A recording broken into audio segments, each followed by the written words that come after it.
Stop moving, I'll give you all a headache, won't I? Let me sit down then. Now, if you are watching this,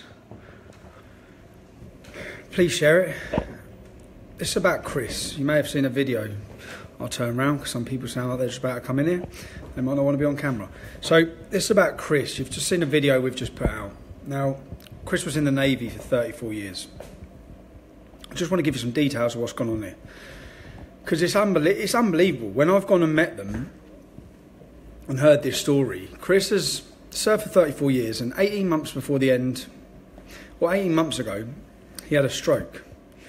Now, rather than medically discharge him, when it was clear that he wouldn't be able to work again, Chris can't use his whole left side of his body still now. He'll probably never regain the feeling in his left leg or his arm.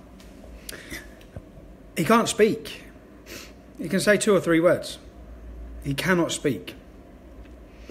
Now, rather than medically discharge him, what they did is, after 6 months of being in that position, they dropped him down. So he was a chief. For the last 8 years, he was a chief. That was his pay grade as a chief in the Navy. They dropped him down to a petty officer so that he's on less pay. So then when they finish him, they sat him in a pretty much vegetable state in his military home. He sat there for 18 months. He just sat there. Well, for the last 6 months, riding out the contract, rather than medically discharge him, they just let him sit there. So then when it comes to being when it comes to the end of his time, he gets his pension. He gets the pension of a petty officer, not the pension of a chief, which he should have been. He gets the pension of a petty officer. Now, if you're medically discharged, you don't pay tax on your pension. Now, in a situation like this, when a man served 34 years for the Navy, for our country, when such a devastating situation he's come into, you think they'd go over every way they can to help. Everything they can to make it the best for him. No, not all. And after doing this, there's another thing they did. After doing this, he has his final day. He's still employed now in the Navy, still sat there now in the Navy. He has his final day coming up, 26th of October. So the uniform that he's wore for the last 8 years is that of a chief. They rang up his missus and said, you'll have to cut the buttons off. You'll have to cut the buttons off of your uniform because you're a petty officer now. Now, when she's told Chris this, because Chris is still in it up here, but hasn't got any movement, hasn't got any... So when Chris has been told, he's cried his eyes out. He's a proud man. He's finished the last 8 years as a chief, and you've just absolutely taken liberties with him. And then, when you talk... And then when it comes to housing, so I'll explain the housing situation to you. Chris owns a flat in Telford, okay? He's had it up for sale for 6 months. Bearing in mind, Chris can't do anything. He can't even speak. So trying to sort this situation out is pretty hard for him. And his wife, when I met his partner, Mandy, what they're going through, they don't need added problems, okay?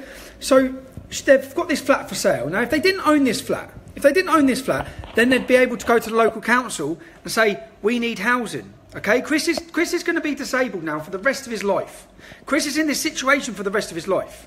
So we need help. But because they own a flat, they can't do that. So they're trying to sell the flat. They have no equity in the flat. The flat's selling for £75,000. It's a 2-bed flat. Okay, it's on the 3rd floor. Now what they're telling him is, go to your flat. He can't walk. He cannot walk. You expect a man who's in this situation, whose only support base, bearing in mind he needs support full time.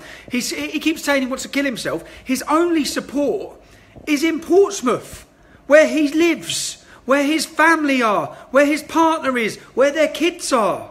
It's in that area that he needs his support base. But they say, no, go up and go to Telford on the 3rd floor of a flat.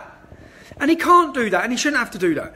Now he's trying to sell the flat. Now, rather than the military, rather than the Navy be considerate about this, they're evicting him. So whilst his wife's got, while him, his partner and his family have got all this going on, they then get a letter saying you're going to be evicted from your home on this date. And then the Navy, then they come around and say, oh, well, look, we'll let you stay another couple of months. Yeah, we'll let you stay another couple of months. But you can't stay there in military rate. you're now civil rate. So you're now paying you double what you were paying. Okay. So now you have to look at his pension. So if he was on a pension of a chief, it's more, but he's on that now of a petty officer. So if his pension is, say, £1,000 a month, and he has to pay tax on that, yeah? So he's getting, what, £800 a month as a pension. He's got to cover the mortgage. His rent that the military now want to charge him is more than that. His rent's now more than that. His rent's now more than his pension. His rent, but if he would have been given the pension of a chief, and the pension would not have been taxed because he would have been medically discharged, he would have got further support and further help. And you know what? After 34 years of service for your country, you don't treat someone like that. You cannot treat someone like that. Now that's why, if you've watched the video, I'm asking, there's a meeting now on the 16th of this month. And in that meeting are going to be the top brasses from the Navy. And it's a meeting that he and the person in charge of his situation, they're all going to be having. Now they need to reverse what they've done. The reason they give for why he wasn't medically discharged, because there's a backlog. Because there's a backlog. Well, that's not his problem, is it? That's not his problem, there's a backlog. What, so he ends up worse off for the rest of his life? And you know what? You know, I'll meet the family, I'll meet the man, and it's so disheartening. It's so frustrating. And I'm going off on a rant now, because it's an absolute liberty what's happened to this man. He gives 34 years service for our country, and then when he needs help more than anything else, he's given the boot and stuck out on the scrap heap. And not just that, you cause him further psychological problems by telling them you're making him homeless. And you know what? Do you know when I met his missus? Do you know what I said to her? And this is where the problem comes with all the people. I'm reading some people under the message of what they're saying under the videos, going, oh, another sub story. Oh, someone wants money. When I met them, I first sat there, and after hearing her story and hearing how worried she was, how worried they are about being homeless, I said to her, I said to her, I assure you, if you get booted if they think they're booting you from your home in January and you've got nowhere to go, I guarantee you we'll find you a year's money for a home. I guarantee you, until your flat sells, until you're in a situation where you can go to the council and get a home, I guarantee you we'll house you. I guarantee you the people at home will house you. I guarantee you the British public will support that. Now, that was the first thing I thought about doing. But then I thought, you know what? Because the backlash all the time, the people moan all the time. Oh, look. Do you know what I mean? So then we've gone with a petition. And the reason for the petition is so that we can first of all, try to let the Navy sort out the problem. Try to let the Navy see they're wrong. Try to let them see how they should have helped this man.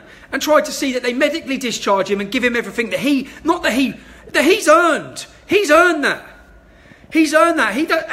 How many other people is this happening to in the military who are just being treated like this? And you see the man and sit in his home and sit in his home. He's still living in a military home now. His base is still in a military home now. And they're still in there, and it's just outrageous. But if I can ask you, if you're angry by that, if it's annoyed you, if frustrated you, sign a petition. There's a petition we've got. It's on. I've just put the website on this. It's is it Save Chris, helpchris.co.uk, and he needs people's support. And do you know what? Do you know he hasn't even been able to argue any of this. Even when they dropped him down to a petty officer, he can't argue it because he can't speak, because he's in a vegetable state from a stroke, and they're just taking the piss out of him. They're taking the piss out of him, man. And so that's it. So if you can, sign a petition, because I'm gonna personally deliver that petition. And you see, if he's not given his medical discharge, which he's earned, which he deserves, if he's not given that, which will see him at a better position for the rest of his remaining life, no matter how difficult his life's already going to be, it's already going to be difficult. He deserves help, not things put in the way. And if he's not, and if they don't, then we'll start a campaign. We'll start a campaign. We'll start a campaign to help him, to support him, to get him what he needs. Do you know when he done, I believe, 10 months at Headley Court? And then because he's coming to the end of his time, because he wasn't medically discharged as well, because he's coming to the end of his time, he has to go into the civil then, yeah? Now, at Headley Court, his family said that the improvement they saw with speech therapy, with all the different things, the improvement they saw him improve him. Then they kicked him out. Then they told him you're out. And then he's gone back down. He shouldn't have that. He should have every bit of help he needs. He served our country for 34 years. Do you know what else? This is where it gets even worse. Do you know what I didn't tell you in that piece, in that video, because it was too short to let you know? He was stressed at work. Okay, he was stressed at work. So he was working in Liverpool. Now, he come back down to Portsmouth and explained about the stress and pressure he had at that position because there was someone giving him a very hard time. I'm not going to name no names, but someone giving him a hard time. He'd been bullied at work, yeah? So he's come down, he's explained the situation. He said, can I get a relocation? They didn't give him a relocation. 6 weeks later, he drops with a stroke. Do you know what they're saying? It wasn't work-related. It wasn't work-related. Of course it's work-related. The man was on it. The man was begging for a movement. But you didn't give him a movement. And then even after all of that, you don't hold your hands up. You don't give him any leeway. You just treat him like he just get out, leave, get out of the house, get out of the military, go. It's pissed me off anyway. Sign it, share it. Watch the video. It's the video under this. It's on my linked one on the Facebook. Share it and let's try and... I said, and so many people, I see them saying, oh, another sob story. Yeah, it is a sob story because there's loads of sob stories out there. There's loads of people who need help out there. And it pisses, when I read comments under that, I just think, you scumbags. You haven't sat there with that family. You haven't had to sit there and listen to them, see them cry, see the man, see the son. Hear them. And you know what? There's right and wrong. And this is wrong. This is wrong. This is wrong what's happened to him. So again, if you can sign it, give it a sign, give it a share, keep following, because I'm going to keep you up to date. I'm going to go there on the 16th and... hopefully the Navy, through the pressure, it's not through the pressure of me, it's through the pressure of you. Every one of you that signed that, it's another name. It's another name that they realise is not happy. It's another part of a campaign that hopefully they listen. So yeah, thank you anyway. But yeah, Chris needs your help, man. Chris needs your help. You didn't frankly have the balls to put country before party.